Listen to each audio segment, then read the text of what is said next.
طيب الحمد لله رب العالمين والصلاة والسلام على أشرف الأنبياء والمرسلين محمد بن عبد الله وعلى آله وصحابته أجمعين.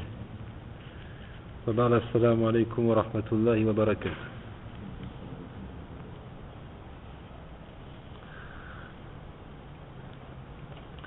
إذا ما زلنا في شرح المصادر ووصلنا إلى المصدر الخامس من مصادر التلقي والاستدلال وهو العقل.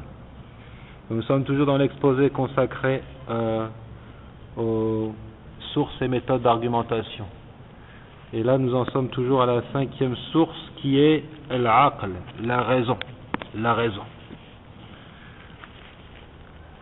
Nous avions vu lors de la séance dernière la position médiane adoptée par Ahlus Sunnati wal Jama'a, les gens de la tradition et du regroupement communautaire, et qui est en réalité une position médiane entre deux extrémismes, man algha aqlahu, ceux qui ont négligé la raison, qui l'ont ignorée, et ceux qui au contraire lui ont donné une place trop importante, trop considérable, jusqu'à en faire une source autonome. الآن نرى أن الإسلام فقد اعتمد في الوصول إلى المعرفة طريقين اثنين.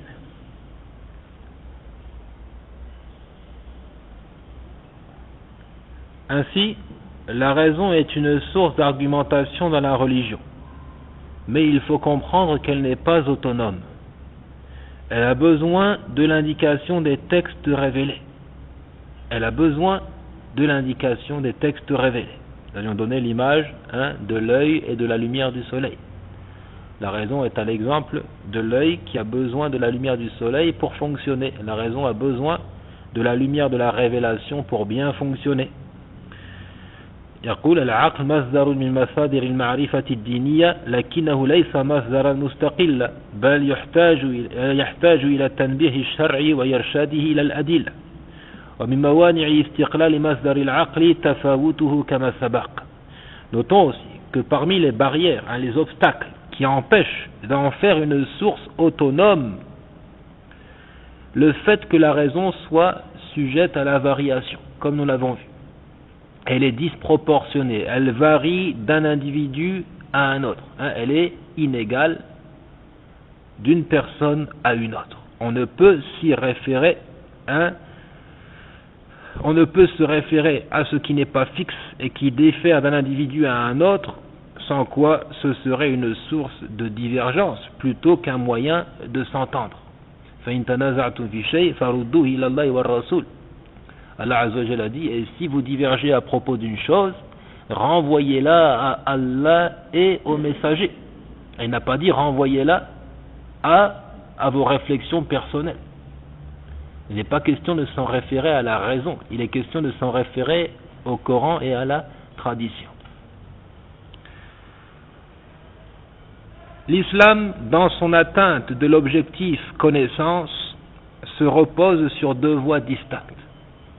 L'islam يعتمد في الوصول إلى المعرفة طريقين اثنين. Deux méthodes, deux voies permettant d'acquérir la connaissance. أولا طريق الوحي وهو الخبر الصادق عن الله تعالى أي الكتاب والسنة. وطريق التجربة التي تجمع بين الحس والعقل. Premièrement, le chemin de la révélation. Il s'agit d'emprunter la voie de la révélation. Qu'est-ce qu'on entend par révélation? L'ensemble des informations véridiques délivrées par Allah Azza wa Jalla et son messager. Et deuxièmement, tariq al-tajriba, le chemin de l'expérimentation.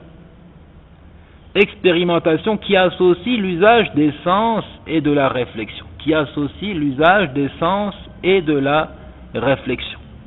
وقد أشار القرآن إلى هذه الطريقة قال سبحانه أفلم يسيروا في الأرض فينظروا كيف كان عاقبة الذين من قبلهم ولدار الآخرة خير للذين اتقوا أفلا تعقلون.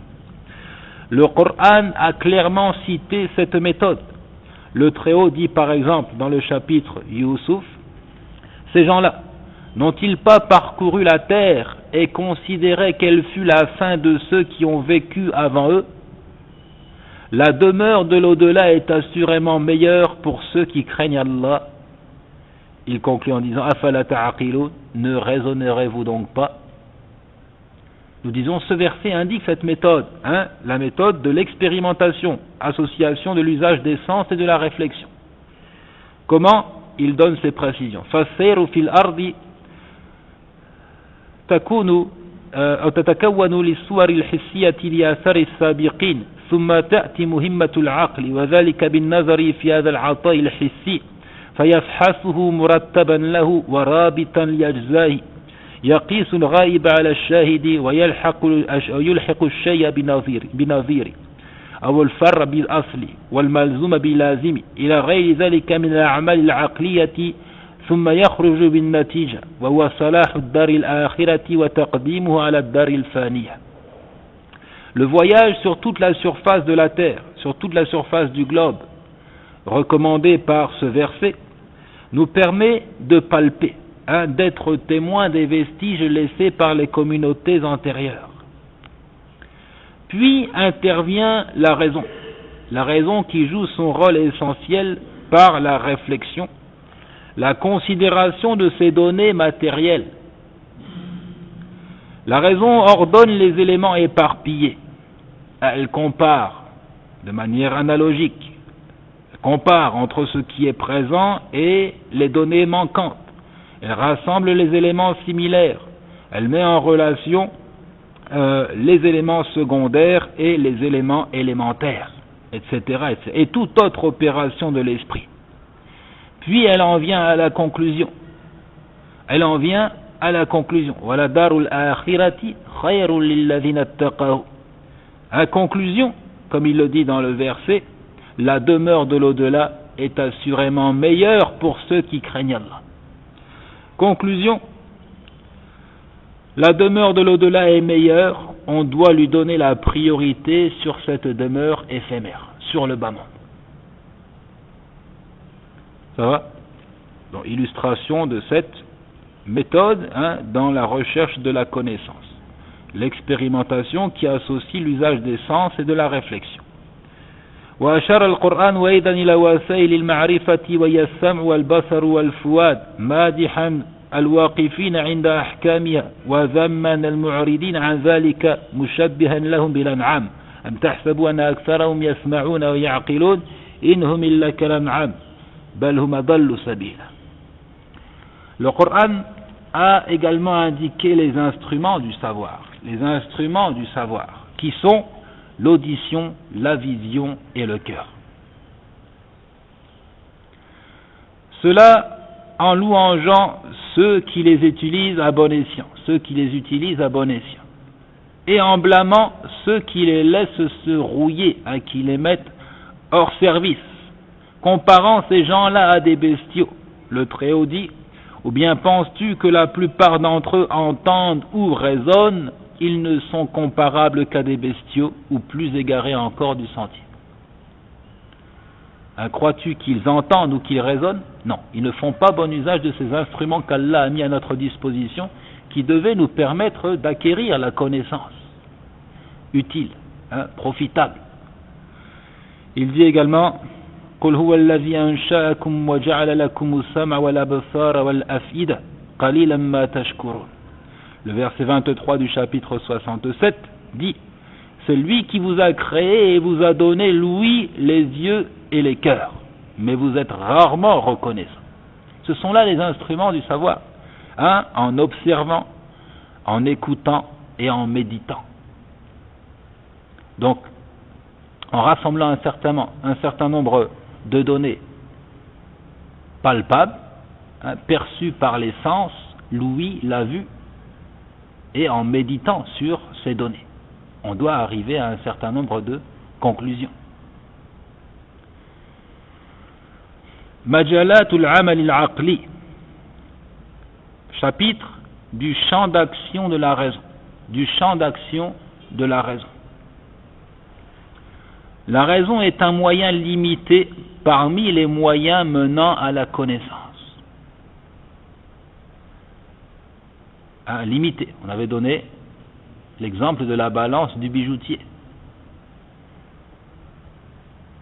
C'est un instrument fiable, précis, mais pour peser quelques grammes d'or seulement. Il n'est plus question de peser une montagne avec une balance de bijoutier. Et c'est la même chose pour la raison. Elle a ses limites. Elle ne perçoit en effet de manière certaine, yaqin, que les choses palpables et concrètes. Elle ne peut que tenter d'imaginer les choses d'ordre invisible sans certitude aucune. La raison doit être ligotée et prise en compte uniquement dans son champ d'activité. Il est question de ligoter la raison, de lui mettre un harnais. La raison, sinon, elle est sauvage, elle galope, elle n'a pas de limite. Il faut lui mettre un harnais, pouvoir la maîtriser et l'utiliser dans son champ d'action. De se passer de la raison dans les domaines qui ne sont pas les siens ne signifie absolument pas une abolition et une invalidation totale de la raison. Il faut faire jouer à la raison son vrai rôle, l'utiliser dans la mesure de ses possibilités. فالعقل إذن مصدر من مصادر المعرفة الدينية لكنه ليس مصدرا مستقلا كما قلنا بل يحتاج إلى تنبيه الشرع وإرشاده إلى الأدلة. العقل في الإنسان كغيره من الصفات الكمالية فهي وإن كانت كمالا في الإنسان إلا وأن لها حدود لا تتجاوزها فلم يجعل له الله سبحانه وتعالى سبيلا إلى الإدراك في كل مطلوب ولو كان كذلك لتساوى مع العليم سبحانه وتعالى في إدراك جميع ما كان وما يكون وما لا يكون لو كان كيف يكون. Ainsi, la raison est une source d'argumentation dans la religion, mais elle n'est pas autonome, comme nous l'avons dit. Elle a besoin de l'indication des textes révélés, elle a besoin de l'orientation donnée par la révélation. La raison est certes un attribut de perfection pour l'homme. L'homme qui en est doté est meilleur que celui qui en est privé. C'est un attribut de perfection. Et comme tout attribut humain, il a des limites qu'il ne peut espérer franchir. Allah Azza wa Jal ne lui a pas accordé le pouvoir de tout comprendre, de tout connaître. Si tel était le cas, alors elle serait à pied d'égalité avec Al-Alim al-Khabir, le savant, le parfaitement connaisseur, Tabaraka wa Ta'ala. Sachant ce qui était, ce qui est, ce qui sera, ce qui n'est pas s'il avait été, comment il serait. Non, la raison n'est pas à pied d'égalité avec Allah Azza wa Jal. Elle ne peut pas espérer tout connaître et tout comprendre. ولو كان العقل يدرك كل مطلوب لاستغنى الخلق به عن الوحي والنبوات والمقصود بالإدراك العلم بالشيء بذاته جملة وتفصيلا وصفاته وأحواله وأحكامه جملة وتفصيلا. Si la raison pouvait cerner toutes choses, alors l'humanité pourrait se passer de la révélation. Or ce n'est pas le cas. On aurait pu se passer des prophéties, mais ce n'est pas le cas.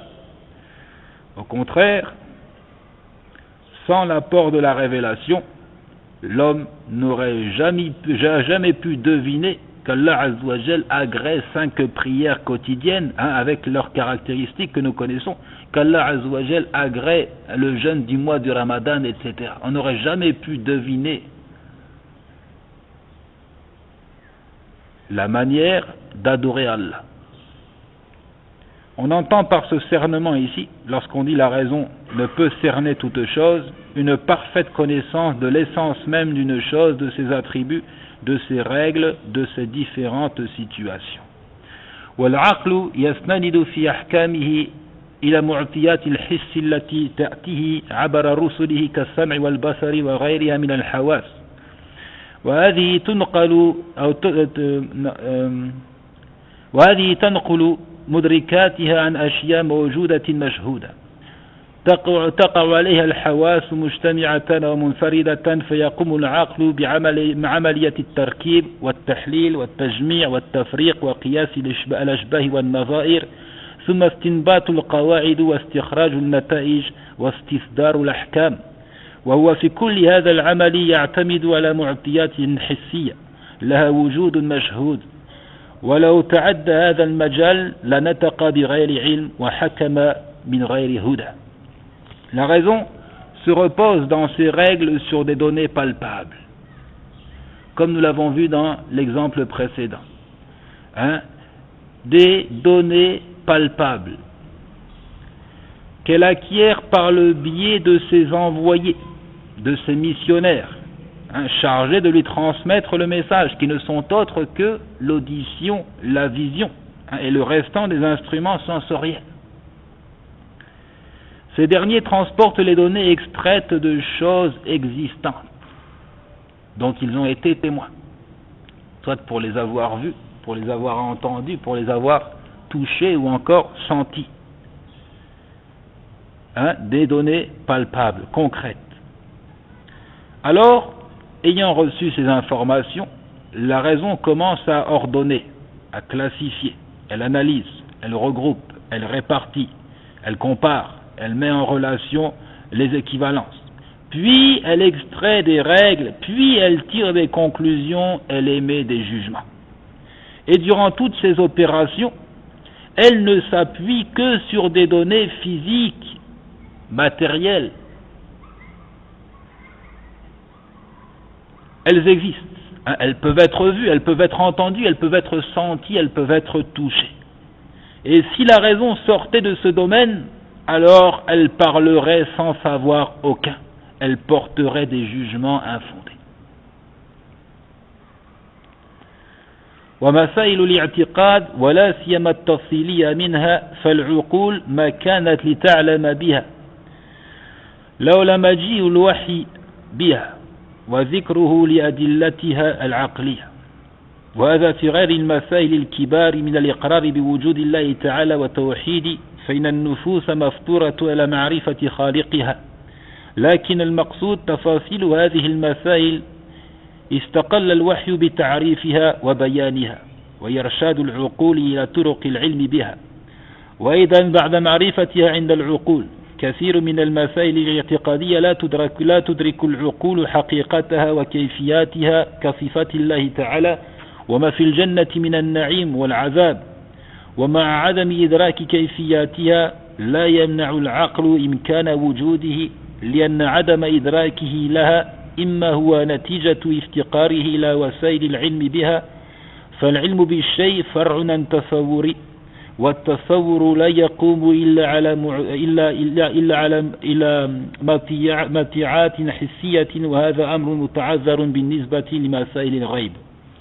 Il dit les questions du dogme et surtout ce qui est exposé de manière détaillée ne peut être connu par la simple réflexion, ne peut être deviné, compris par le biais de la réflexion. Sans la révélation et ce qu'elle a indiqué de preuves logiques et raisonnables, ces questions seraient restées obscures à l'esprit de l'homme, pour ne pas dire totalement voilées à la perception de l'homme. Et ici, il faut mettre en parenthèse que cela ne concerne pas les questions fondamentales, telles que la reconnaissance de l'existence et de l'unicité d'Allah Tabaraka wa Ta'ala. Car les âmes connaissent cela de manière instinctive, nous l'avons vu dans le chapitre de la fitra, de la prédisposition naturelle. Cela est gravé au plus profond de l'esprit. Non, nous entendons ici l'exposé détaillé, les précisions concernant tout cela, des précisions que seule la révélation est capable de nous donner. La révélation a montré à la raison la voie menant à les découvrir et à les connaître. Et même après en avoir eu connaissance, l'âme ne cerne toujours pas leur réalité profonde, il ne cerne pas leur comment. À l'exemple des attributs d'Allah Tabaraka wa Ta'ala, à l'exemple de ce qu'il y a de délices dans le paradis ou au contraire de supplices dans l'enfer. Cette absence de saisie n'empêche pas à la raison d'accepter initialement la possibilité de leur existence.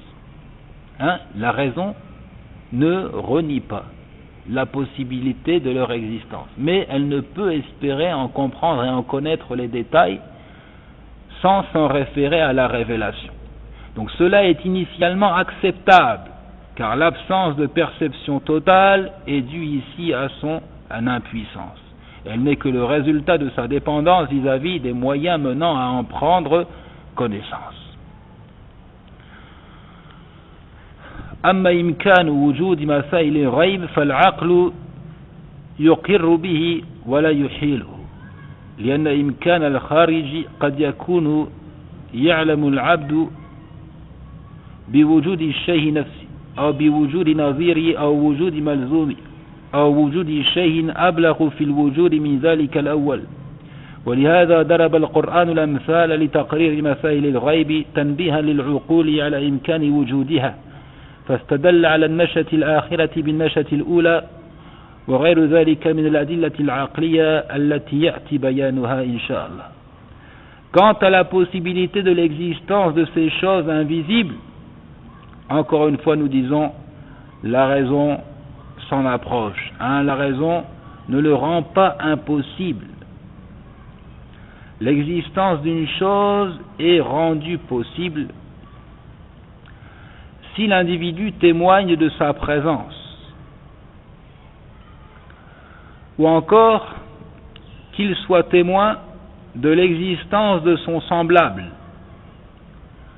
ou encore qu'il en ressente la présence, qu'il soit témoin de ses effets, de ses répercussions. Ça va? Pour ce qui est de l'invisible, la raison ne peut espérer en connaître les détails, les précisions, mais initialement elle admet la possibilité de son existence. Comment peut-on connaître le comment exact d'une chose? Il faut en avoir été témoin. Or, l'homme n'est pas témoin de ce qui est caché, de ce qui est invisible. Ou bien avoir été témoin de son semblable. Or, nous savons que tout ce qui relève de l'invisible n'est pas comparable à ce qui relève du visible. Les règles concernant l'au-delà ne sont pas les règles qui gèrent cette existence présente. Allah Azza wa Jal n'a pas d'égal, il n'a pas de pareil. Laysa kamithlihi shay. Il n'y a rien qui lui ressemble. Walam yakul lahu kufuwan ahad. Et nul n'est égal à lui. Donc on ne peut pas espérer être témoin du semblable d'Allah, ou encore être témoin d'une chose semblable à ce qu'il y a dans le paradis ou l'enfer. Donc là encore, c'est obstrué. Cette voie est bouchée. Ou enfin, le dernier moyen de pouvoir en prendre connaissance, c'est l'information véridique, l'information délivrée par un être digne de confiance. Et ça, c'est la seule voie que puisse emprunter la raison pour connaître les précisions, les détails concernant l'invisible. C'est-à-dire la révélation. Ça va?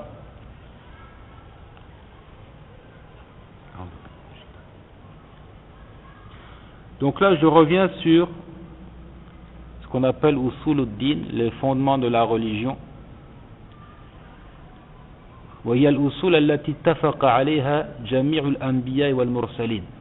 Et ce sont des fondements sur lesquels sont unanimes tous les prophètes et tous les messagers, qui sont au nombre de 5.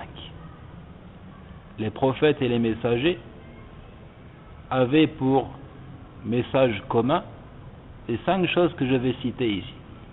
Premièrement, Tawhidullahi Ta'ala. Premièrement, l'unicité d'Allah Tabaraka wa Ta'ala. L'unicité d'Allah. Son droit exclusif à l'adoration.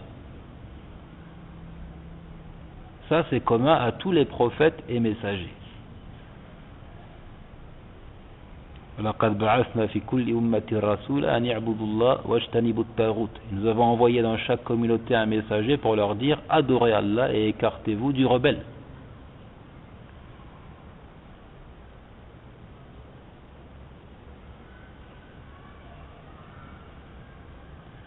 Deuxièmement, al-ba'th.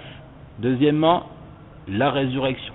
Tout prophète enseigne à son peuple qu'Allah Azzawajal redonnera vie aux morts. Il redonnera vie aux morts pour les juger en fonction de leurs actes. Troisièmement, an-nubuwa, la prophétie. Tout prophète enseigne à son peuple le principe de prophétie, de révélation.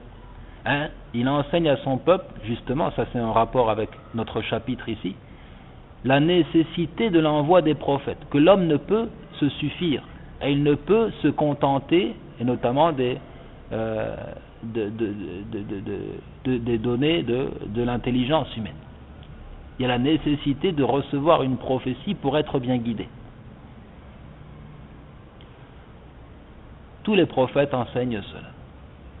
Quatrièmement, usulul ibadat, les fondements de l'adoration. Les fondements de l'adoration. Ça, c'est commun à tous les prophètes. Et on entend par là notamment amalul qulub, on entend par là les actes du cœur, d'amour, de crainte et d'espoir. Et même dans les adorations de type physique, il y a une concordance. La prière par exemple, l'invocation, le jeûne, ce sont des adorations qui se retrouvent en réalité chez tous les prophètes.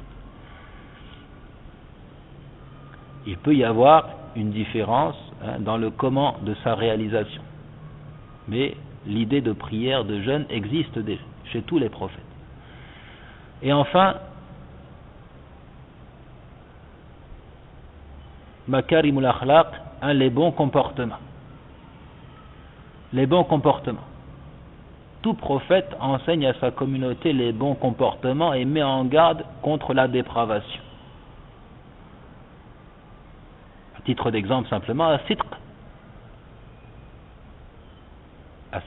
la véracité, la sincérité. On ne peut pas imaginer qu'un prophète soit un jour venu enseigner à son peuple le mensonge et la trahison. Tous les prophètes enseignent la sincérité, la véracité, etc., etc. Donc ce sont les 5 éléments sur lesquels les prophètes sont unanimes. Ensuite, dans les extensions de la loi, il peut y avoir effectivement des variations dans le comment de la réalisation d'une œuvre, dans le comment de la réalisation d'une œuvre. Mais sur le principe, ils sont d'accord, ils sont unanimes. Donc je reviens sur ces 5 principes-là. Et je mets en évidence que le texte nous l'indique au moyen d'arguments rationnels. Toutes ces usuluddin, ces fondements de la religion sont indiqués par le texte révélé, mais au moyen d'arguments rationnels, des versets qui nous invitent à réfléchir, à faire usage de la raison. La raison doit être en mesure de comprendre cela. La raison doit être en mesure de comprendre ces éléments fondamentaux de la religion.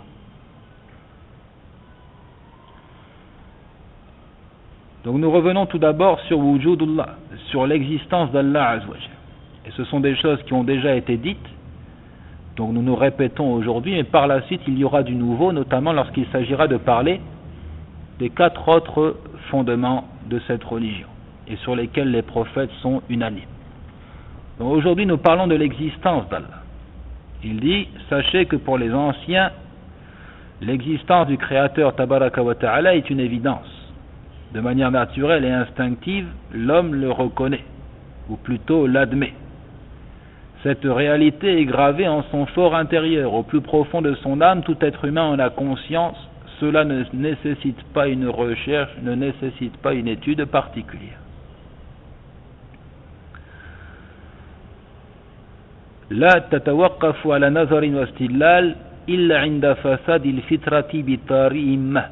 قال ابن تيمية رحمه الله: المعرفة وإن كانت ضرورة في حق أهل الفطرة السليمة فكثير من الناس يحتاج فيها إلى النظر والإنسان قد يستغني عنه في حال ويحتاج إليه في حال.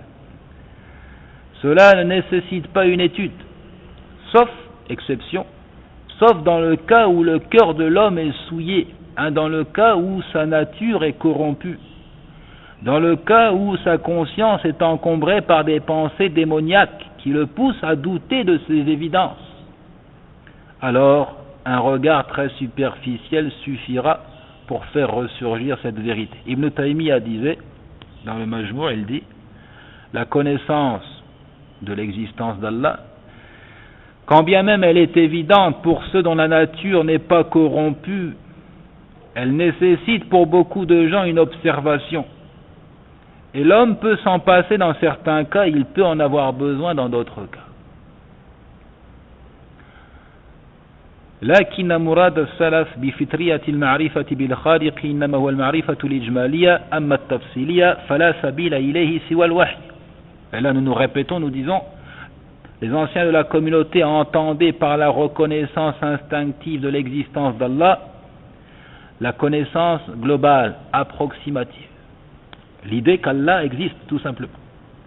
Quant à la connaissance spécifique, détaillée d'Allah Azzawajal, c'est-à-dire de ses noms et de ses attributs, alors cela ne peut être acquis que par le biais de la révélation.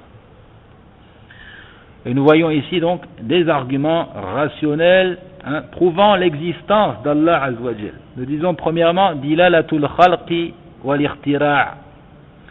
Premièrement, ce que les érudits nomment l'indication au travers de la création, au travers de la formation des choses. فوجود الموجودات بعد العدم وحدوثها بعد أن لم يكن يدل بداهة على وجود من أوجدها وأحدثها. L'existence des choses après qu'elles n'aient pas existé. De constater que les choses soient après avoir été néant indique tout logiquement qu'il existe quelqu'un qui les a fait exister. Il existe quelqu'un qui les a fait exister, qui est à l'origine de ces choses, quelqu'un qui les a créées. Et ça, c'est indiqué par le texte coranique. Le verset 35 du chapitre 53, Am khuliqu min ghayri shay am humul khaliqun. Le Très-Haut a dit, ont-ils été créés à partir de rien, ou sont-ils eux les créateurs? Ont-ils été créés à partir de rien, ou sont-ils eux les créateurs? Ça, c'est un verset qui nous invite à la réflexion, à faire travailler l'instrument de la raison. Et en faisant bon usage de la raison, on doit en venir à la conclusion que Allah existe, le créateur existe. فإذا رأينا حجرا كان في ساحة البناية قد انتقل إلى أعلاها فإننا نجزم بأنه لم ينتقل بنفسه بل لابد من شخص رفعه ونقله لأن الحجر ليس لديه خاصة الحركة والصعود. Si un parpaing était posé dans le hall d'un immeuble en construction et qu'il se retrouvait au petit matin à l'étage supérieur, alors nous dirions avec certitude qu'il a été déplacé. Nous dirions que quelqu'un a soulevé le parpaing et l'a transporté, parce que le parpaing n'a pas la capacité de se déplacer seul. ومن الغريب أن الناس يجزمون بأن المدينة لا يمكن أن توجد من غير موجد ولا يمكن أن تبنى بنفسها ويجزمون بأنه لا بد للحجر الواحد من شخص سعد به إلى أعلى ولكن يوجد فيهم ما يجيز أن يصنع الكون من غير صانع ويوجد من غير موجد مع أن بناء الكون أعظم خلق. Il est étonnant de constater que les hommes sont unanimes pour dire qu'une ville ne peut s'être construite toute seule, sans architecte, sans ouvrier. Et ils affirment avec grande fermeté qu'une seule brique même, un seul parpaing ne peut se déplacer seul. Nécessairement, quelqu'un doit le transporter à l'étage supérieur. Et malgré tout, certains hommes conçoivent l'existence de l'univers dans sa totalité sans créateur aucun. Alors que la construction de l'univers est bien plus complexe, bien plus grandiose qu'une simple cité. Comme le dit le Très-Haut, verset 57 du chapitre 40, La khalqu samawati wal ard akbaru min khalqin nas. La création des cieux et de la terre est quelque chose de plus grand que la création des gens. Mais la plupart des gens ne savent pas. Donc ça, c'est le premier argument rationnel, dilalatu al-ikhtira', dilalatu al-khalq, l'indication des choses créées. Le fait que les choses existent, c'est une indication suffisante de l'existence du Créateur. Pourquoi ? Parce que les choses ne se sont pas données la vie. C'est donc que quelqu'un leur a donné la vie. Elles étaient néant, elles n'étaient pas, puis elles ont été. Elles ont trouvé l'existence. Or, elles ne se sont pas donné la vie. C'est donc qu'il y a un Créateur. Deuxièmement, dilalatul inaya. Deuxièmement, indication dite de la sollicitude, un des soins, de l'attention portée à la création.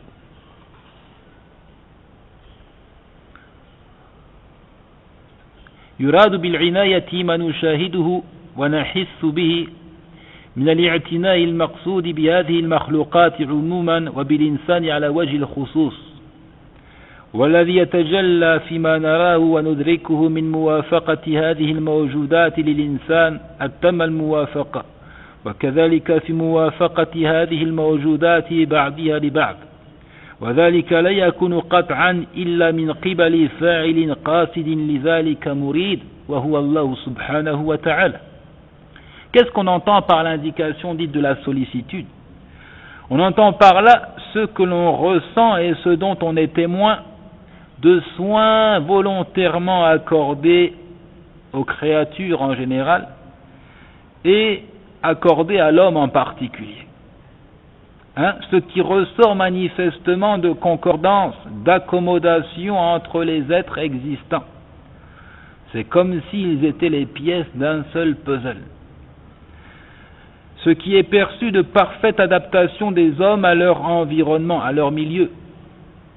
Tout cela, sans aucun doute, ne peut être que l'œuvre d'Allah Azza wa Jal, on peut employer d'autres termes ici, que l'œuvre d'un agent doté de volonté et qui en est à l'origine, c'est-à-dire Allah subhanahu wa ta'ala.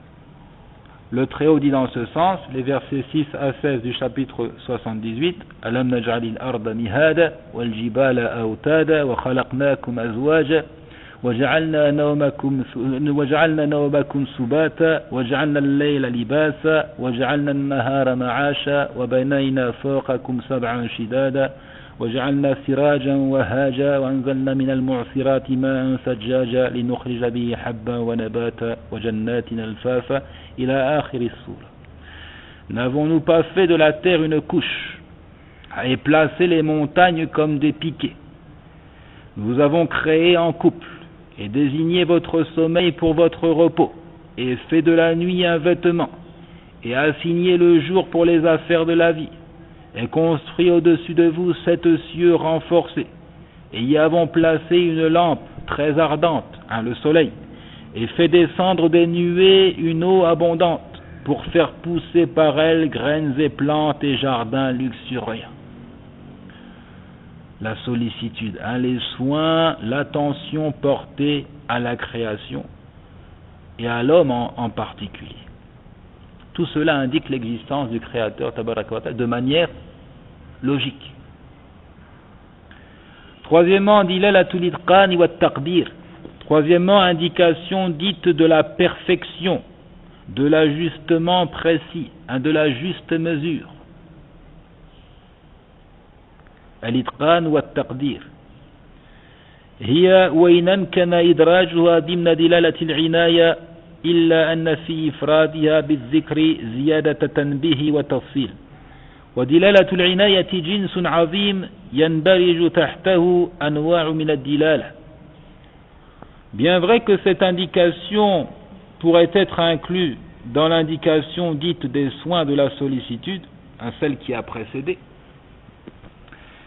si ce n'est que dans son isolement, il y a la possibilité de la développer et d'en donner de plus amples précisions.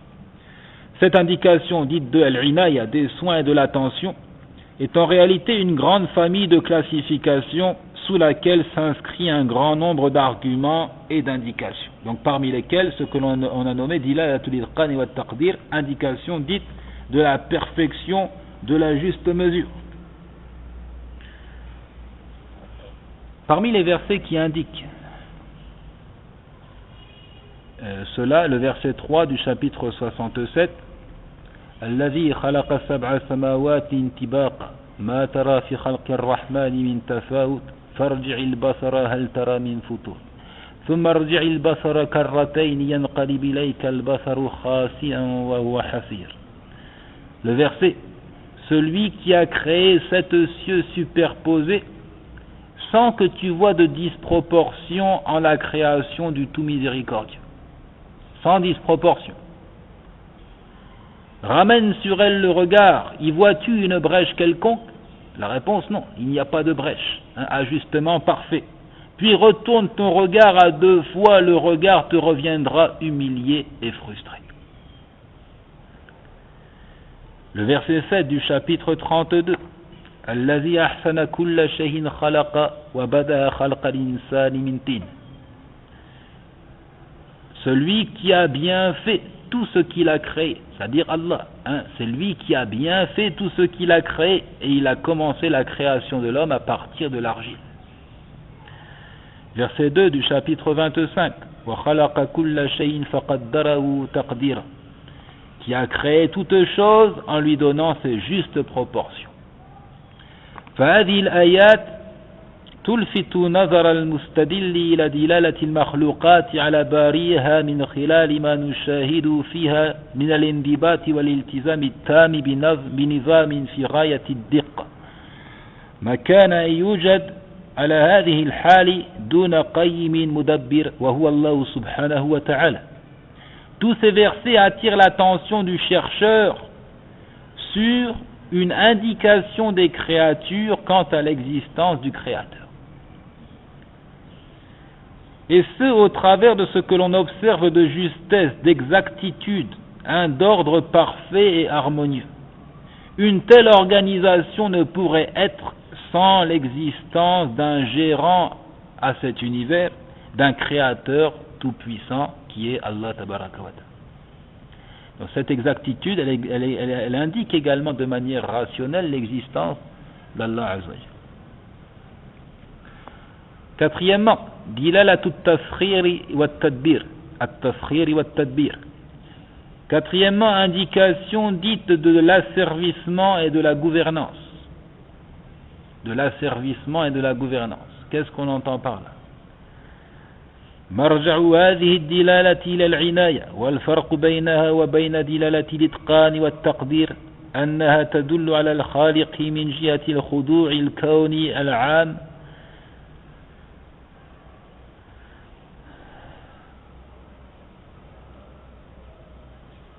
من جهة الخضوع الكوني من جهة السيطرة لا تمكنها الخروج عليها ذرة واحدة. Cette indication prend sa source dans l'indication dite de la sollicitude. Comme nous l'avons dit, c'est une grande famille de classifications. La différence qui existe entre elle et entre l'indication dite de la perfection de la juste mesure, c'est qu'ici, l'existence du Créateur Tabaraka wa Ta'ala est mise en évidence par une soumission de tout l'univers à une puissance qui le gère. Il est asservi. L'univers est soumis à un ensemble de règles, des règles qui sont en réalité l'ordre d'Allah. Donc il est soumis à l'ordre d'Allah, soumis à une autorité qui a un pouvoir total sur la création. Aucune créature ne peut espérer échapper à cette autorité. Aucune créature ne peut espérer échapper à l'ordre universel d'Allah Tabaraka wa Ta'ala.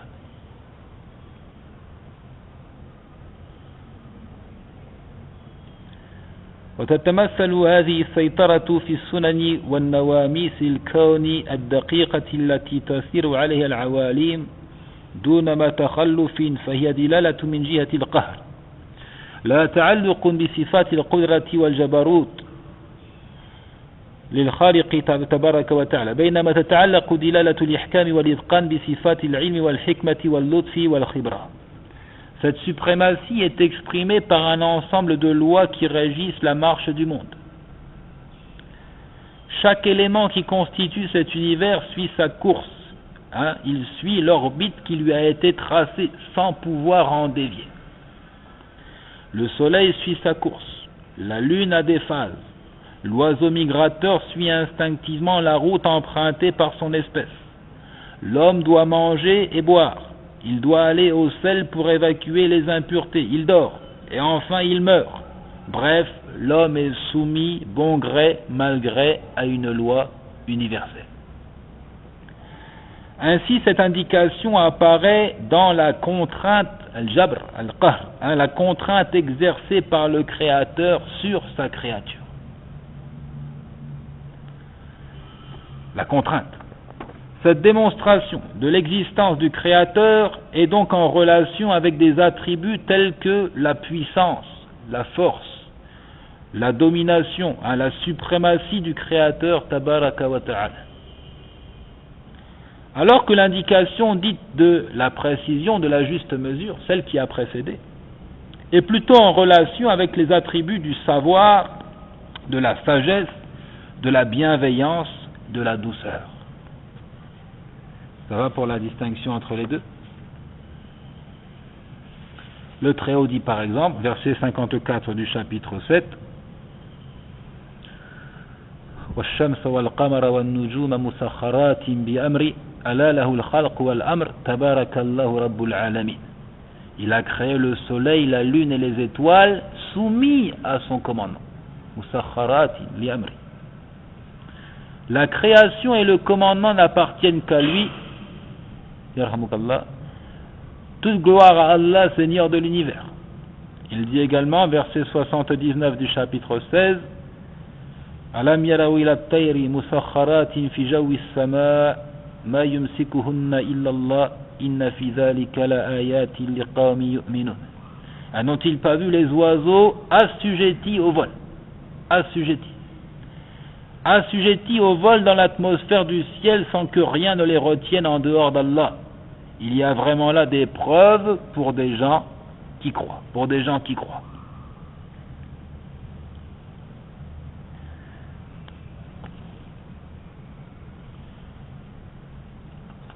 Et enfin, cinquième et dernière indication, dilalatut tarsis, l'indication dite de la spécification, à tarsis. Qu'est-ce qu'on entend par là? Là, c'est un peu plus subtil. Il dit تنص هذه الدلالة على أنه يجوز عقلا أن يكون كل جزء من العالم على خلاف صورته وصفته وحالته التي هو عليها الآن، فكونه على هذه الصورة التي هو عليها الآن يحتاج إلى مخصص يخصصها بالوجود دون غيرها من الصفات والأحوال الممكنة الأخرى.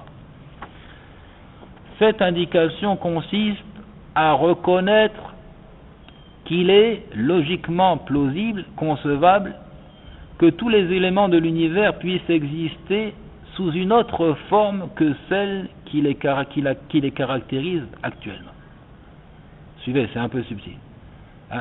Cette indication consiste à reconnaître qu'il est plausible, concevable, que tous les éléments de l'univers puissent exister sous une autre forme que celle sous laquelle ils se présentent actuellement, qu'ils soient dotés d'autres attributs dans d'autres situations que celles qui les caractérisent aujourd'hui. Ainsi, elles ne peuvent être sous la forme qui est la leur que parce qu'il existe quelqu'un qui les a spécifiées, qui a décidé de cette forme et de ses attributs, qui a choisi pour elles ses morphologies et ses qualificatifs. Quant aux arguments coraniques qui soutiennent cette indication, Alors il s'agit des versets qui montrent qu'Allah Azzawajal peut transformer les créatures. Il est capable de les métamorphoser, de leur donner une forme tout à fait inédite. Par exemple, le verset 45 du chapitre 25. Alam tara ila rabbika kayfa madda dhilla wa law sha'a laj'alahu sakina. N'as-tu pas vu comment ton Seigneur étend l'ombre? S'il avait voulu, certes, il l'aurait fait immobile. قل أرأيتم إن أصبح ماؤكم غورا فمن يأتيكم بماء معين. Dis que vous ensemble, si votre eau était absorbée au plus profond de la terre, qui donc vous apporterait de l'eau de source? Et tous les versets qui vont dans ce sens. Wallahu ta'ala a'lam wa sallallahu wa sallam ala nabiyyina wa ala alihi wa man wala walhamdulillah.